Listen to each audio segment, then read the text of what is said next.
Hello வணக்கம் நண்பர்களே. இந்த வீடியோ தான் என்னோட யூடியூப் சேனலோட வீடியோ.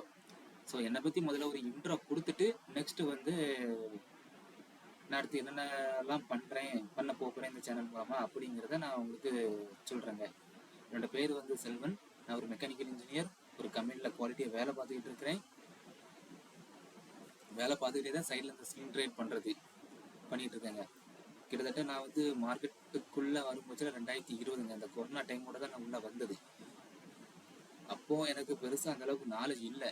அக்கௌண்ட்டை மட்டும் ஓப்பன் பண்ணி வச்சுட்டு அதெல்லாம் விட்டுட்டேன். ஒரு 1 இயர் கழிச்சு 2021 வீட்டில் திரும்பவும் பண்ணுவோம். 12,000 தான் அந்த நேரத்தில் எனக்கு சம்பளம். ஸோ சைடில் வேறு ஏதாவது பண்ணால் மட்டும்தான் நம்மளால் சஸ்டெயின் ஆக முடியும் அப்படிங்கிறதுக்காக வேண்டி தான் நான் ஸ்டார்ட் பண்ணது தான் பங்குச்சந்தையை. அது ஏன் அப்படி ஒரு முடிவு எடுத்தேன்னு தெரியல. ஆனால் நான் ஒரு 10,000 வச்சுருந்தேன் பார்த்துக்கோங்க. எனக்கு பங்குச்சந்தை என்னன்னே தெரியாதா. ஸோ அக்கௌண்ட்டை ஓப்பன் பண்ணி வச்சுட்டு 10,000 தூக்கி சி தமிழ் ஷேரில் நான் முதல்ல போட்டு வச்சிட்டேன். சி என்டர்டைன்மெண்ட்டு, சி தமிழ் சேனல்லாம் கேள்விப்பட்டிருப்பாங்கல்ல, அந்த மாதிரி அந்த சேனலோட பேனல் கம்பெனி, அந்த கம்பெனியில் தான் சி என்டர்டைன்மெண்ட்டு. அதில் தான் நான் வந்து இன்வெஸ்ட் பண்ணது. போட்டு வச்சுட்டு நான் என் பொருளை தூங்கிட்டேன். கிட்டத்தட்ட ஒரு 6 மாதம் கழிச்சு அந்த கம்பெனியோட ஷேர் வந்து திடீர்னு ஒரு 100 ரூபா இன்க்ரீஸ் ஆகிட்டு. நான் ஒரு 100 ஷேர் கிட்ட வாங்கி வச்சிருந்தேன். திடீர்னு 10,000 கிடைச்சிட்டு. அப்போ 10,000 போட்டு 6 மாதத்துல 10,000 கிடைக்குதா அப்படி சொல்லிட்டு ஒரு ஆர்வத்துல திரும்ப கத்துக்கிட ஆரம்பிச்ச புதுசுல அதுக்கப்புறம் தான் புரிஞ்சது, மார்க்கெட் நம்ம நினைக்கிற மாதிரி இஷ்டத்துக்கு மேல போகாது வராது. நம்மகிட்ட இருக்கக்கூடிய 1 லட்சம் 2 லட்சம் பணத்தை வச்சுக்கிட்டு நம்மளால என்ன பண்ண முடியாது, மார்க்கெட்டை மேல தூக்கி நிறுத்த நம்மளால முடியாது அப்படிங்கிறத வந்து ஹர்ஷத் மேத்தா ஸ்கேம் மூலமா நான் தெரிஞ்சுக்கிட்டேன். அந்த மூவியை பார்த்து ஒரு இன்ஸ்பயர் ஆகும்போது தான் புரிஞ்சுக்கிட்டேன், ஓகே நம்மளால முடியாது அப்படின்ட்டு. அப்போ இதுல வந்து நம்ம யாரை ஃபாலோ பண்ணா முடியும் அப்படின்னு நினைக்கும் போதுல இன்ஸ்டிடியூஷன்ஸை ஃபாலோ பண்ணா நம்மளால முடியும், நம்மளால இதுல சக்சஸ் பண்ண முடியும்னு சொல்லி தெரியுது. ஆனா இன்ஸ்டிடியூஷன்ஸை நம்ம எப்படி ஃபாலோ பண்றது அப்படிங்கிறது எனக்கு தெரியல. நானும் ஏகப்பட்ட மெத்தடு ஏகப்பட்ட விஷயங்களை ட்ரை பண்ணி பார்த்தேன். அதுல எதுவுமே எனக்கு செட் ஆகலை ஆக்சுவலா. அதுக்கப்புறம் சரி மற்ற ட்ரேடர்ஸ்லாம் எப்படி பண்றாங்க அப்படிங்கிறத நான் பார்க்கும் போச்சுன்னா அவங்க எல்லாருமே சக்சஸ்ஃபுல்லானு எனக்கு தெரியாது. பட்டு சரி மற்ற ட்ரேடர்ஸ்லாம் எப்படி பண்றாங்கிறதுக்காக வேண்டி யூடியூப் சேனலில் ஒவ்வொன்றா ஓப்பன் பண்ணி பார்த்து ஒவ்வொரு ட்ரேடராக பார்த்தேன். அதில் எனக்கு ரொம்ப பிடிச்சது வந்து மெட்ராஸ் ட்ரேடர் தான். அந்த யூடியூப் சேனல் மூலமாக தான் நான் நிறைய விஷயங்கள் கற்றுக்கிட்டது. அதுக்கப்புறம் ட்ரேட் அச்சீவர்ஸ் இவங்களுடைய சேனல்லாம் பார்க்கும்போது தான் இன்னும் நிறைய விஷயங்கள் புரிஞ்சுது. அப்போ எனக்கு ஒரு விஷயம் புரிஞ்சுது என்னன்னா, எல்லா ட்ரேடருமே, அதாவது சக்ஸஸ்ஃபுல்லாக இருக்கக்கூடிய ட்ரேடர்ஸ் அத்தனை பேருக்கிட்டையுமே ஒரு ஸ்ட்ராட்டஜி இருக்குங்க, ஒரு மந்திரம் இருக்கு. அந்த ஒரு மந்திரத்தை தான் திரும்ப திரும்ப திரும்ப திரும்ப லாஸோ ப்ராஃபிட்டோ திரும்ப திரும்ப அவங்க செய்யறது மூலமா லாபம் வந்துகிட்டே இருக்கு அப்படிங்கிறத நான் புரிஞ்சுக்கிட்டேங்க. அதாவது லாஸுங்கிறது ஒரு பிரேக் மாதிரி, தேவையான நேரத்தில் டப்புன்னு போட்டு முடிச்சுட்டு போயிட்டே தான் இருக்கணும். யாருமே இல்லாத அனாதையா இருக்கிற வாட்டில் வண்டி மூவ் ஆகி போயிட்டே இருக்கும். இதுதான் அந்த லாபங்கிறது. ஓகேவாங்க. ஸோ இதை புரிஞ்சுக்கிட்டதுக்கு அப்புறம் தான் எனக்கு வந்து ட்ரேடிங்ல வந்து ஒரு மாற்றங்கள் ஏற்பட ஆரம்பிச்சது.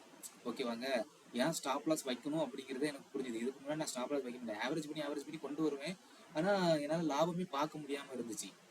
அதுக்கப்புறம் தான் புரிஞ்சுது நம்ம ஸ்டாப் லாஸ் வைக்கணும் அப்படிங்கிறது. ஏன்னா ஒரு எக்ஸாம்பிள் சொல்றேனே, 100 ரூபாயில நான் ஒரு கம்பெனி ஷேர்ஸை வாங்குறேன் அப்படின்னா அது 98 ரூபா போகுது. அந்த இடத்துல நான் ஸ்டாப் லாஸ் போட்டு வெளியே வந்துடுறேன். எனக்கு 2 ரூபா நட்டம்.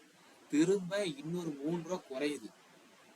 95 ரூபாய்க்கு பிரைஸ் வருதுன்னு வச்சுருக்கேன். அந்த நேரத்துல போய் நான் திரும்ப வாங்குறேன் அப்படின்னா அது திரும்ப வந்து 2 ரூபா ஏறிட்டுனா நான் விட்ட காசு எனக்கு கிடைச்சிட்டு அது திரும்ப 100 ரூபாய்க்கு போயிட்டு அப்படின்னா எனக்கு 3 ரூபா லாபம். கரெக்டாங்க. அப்ப நான் அதுல 2 ரூபா லாஸை பார்த்துட்டு அந்தால நான் உட்கார்ந்துருந்தேன்னு வச்சுருங்களேன், என்ன ஆயிருக்குன்னு சொல்லுங்க பார்ப்போம்.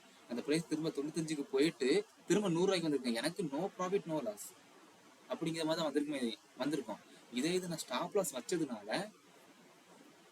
எனக்கு வந்து 3 ரூபா லாபம் கிடைச்சது. நம்ம வந்து ஒரு லாஸை கட்டு பயப்படியதுனாலதான் லாபத்தை எடுக்க முடியல அப்படிங்கிறத நான் எப்போ புரிஞ்சுக்கிட்டேனோ அதுக்கப்புறம் தாங்க என்னால லாபமே பார்க்க முடிய ஆரம்பிச்சது. அதுக்கப்புறம் எனக்குன்னு நான் ஒரு ஸ்ட்ராட்டஜி பில்டு பண்ணிக்கிட்டேன்.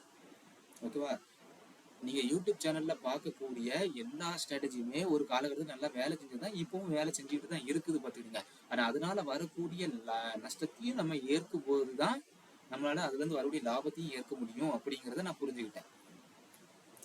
ஸோ எனக்குன்னு ஒரு மெத்தடை நான் கிரியேட் பண்ணணும் அப்படிங்கிறதுக்காக வேண்டி நான் எடுத்துக்கிட்ட கான்செப்ட் தான் MACD, moving average, convergent and divergence. So அதை பற்றி நான் முழுசாக படிக்க ஆரம்பித்த போதான் எனக்கு புரிஞ்சது என்னன்னா, நார்மலாக யூடியூப் வீடியோவில் நான் பார்க்கும்போது இது 0 லைனு, இந்த 0 லைனுக்கு கீழே சோப்பில் ரெட் பார் வந்துச்சுன்னா பீரிஷ் மூமெண்ட்ல இருக்கு, கிரீன் கலர் பார் வந்துச்சுன்னா புலிஷ் மூமெண்ட்டும் இருக்கு. இது MACD line, signal line. MACD line வந்து சிக்னல் லைனை கட் பண்ணும்போது புலிஷ் மூமெண்ட்டும் கிரியேட் ஆகுது அப்படின்னு யூடியூப் வீடியோஸ்ல போட்டாங்க. ஆனால் அது எல்லா நேரமுமே செட் ஆச்சான்னு பார்த்தீங்கன்னா ஏன்னா எல்லா நேரமும் செட் ஆன மாதிரி தெரியல. ஸோ எனக்குன்னு ஒரு மெத்தடை யூஸ் பண்ணணும் அப்படிங்கிறதுக்காக வேண்டி நான் எனக்குன்னு ஒரு மெத்தடை கிரியேட் பண்ணி அந்த மெத்தட் படி தான் நான் வந்து இப்போ வரைக்கும் ட்ரை பண்ணிட்டு இருக்கேன். எனக்கு ஓரளவுக்கு சக்ஸஸ்ஃபுல் தான். அதே போல நான் மற்ற யூடியூப் சேனலில் பார்த்தப்போ அவங்க சொன்ன மெத்தடை யூஸ் பண்ணும்போது எனக்கு லாபங்கள் வரதான் செய்யுது, சேம் டைம் நஷ்டமும் வரதான் செய்யுது. ஒரு 10 ட்ரேட் எடுக்கிறேன் அப்படின்னா என்னால் வந்து ஒரு 7 ட்ரேடில் வின் பண்ண முடியுது, ஒரு 3 ட்ரேடில் சின்ன ஸ்டாப் லாஸோட வெளியே வரவும் முடிஞ்சுது. ஸோ ஓவராலாக பார்க்கும்போது நான் லாபத்தில் தான் இருந்தேன். ஸோ என்னுடைய மெத்தட் வந்து எனக்கு வந்து 100% வச்சு தான். 100% வச்சு அப்படிங்கிறது என்னன்னா, 10 ட்ரேட் எடுக்கேன் அப்படின்னா அதில் 7 ட்ரேட் வின் பண்ணுறேன், 3 ட்ரேட் மட்டும் தான் தோக்குறேன். அந்த 3 ட்ரேடோட லாஸு மிச்ச 7 ட்ரேடோட வின்னுக்குள்ள அடங்கிடுது. 10 ரூபா லாபம் எடுக்கிறேன், 10 ட்ரேட்ல 7 ரூபா லாபம் எடுக்கிறேன், ஒரு 3 ட்ரேட்ல 3 ரூபா லாஸ் பண்றேன் அப்படின்னா எனக்கு அந்த 3 ரூபா கிடைக்குது, எனக்கு ஒரு 4 ரூபா லாபம் கிடைக்குதுங்க. ஓகேவா? இவ்வளவு தாங்க. இதை மட்டும்தான் நான் வச்சு நான் சொல்றேன் என்னுடைய ஸ்ட்ராட்டஜி வந்து 100% வேலை செய்யுது அப்படிங்கிறது.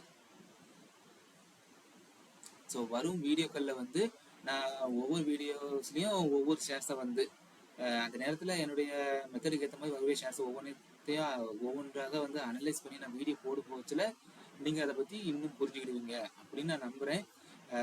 எத்தனையோ பேர் யூடியூப்ல வீடியோ ஓப்பன் பண்ணி என்னது ஸ்டாக் மார்க்கெட்டை பற்றி வீடியோ போட்டிருக்காங்க. என்னுடைய வீடியோவும் அதில் வருது. என்னுடைய வீடியோ ஒர்த்தாக இருந்தால் நீங்கள் சப்ஸ்கிரைப் பண்ணுங்க, என்ன ஃபாலோவும் பண்ணிக்கிடுங்க. நன்றி நண்பர்களை. இது வரைக்கும் நான் பேசுன எல்லாத்தையும் கேட்டதுக்கு. இதனுடைய ஃபர்ஸ்ட் வீடியோ இருந்ததுனால என்னுடைய வாய் கொஞ்சம் குளறிச்சு, என்னால் பேச முடியாமல் இருந்தது, மன்னிச்சுக்கிடுங்க.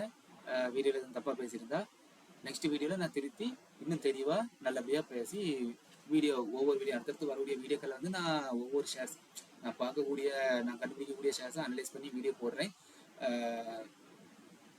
மற்றபடி இது எல்லாமே எஜுகேஷனல் பர்பஸ் மட்டும்தாங்க. அதாவது நான் வாங்குங்க வெல்லுங்க அப்படின்னா நான் சொல்ல போகிறது கிடையாது. உங்களுடைய விருப்பம் வாங்குறது வாங்காமல் போகிறது. மற்றபடி நான் என்னுடைய அனாலிசிஸையும் நான் எடுத்த ட்ரேடை பற்றியும் நான் உங்களுக்கு ஒவ்வொரு வாட்டியும் வீடியோவாக போட தான் வந்து இருக்கிறேங்க. இவ்வளவு தாங்க என் ஸ்டோரி. பாய் நண்பர்களே, பாய்.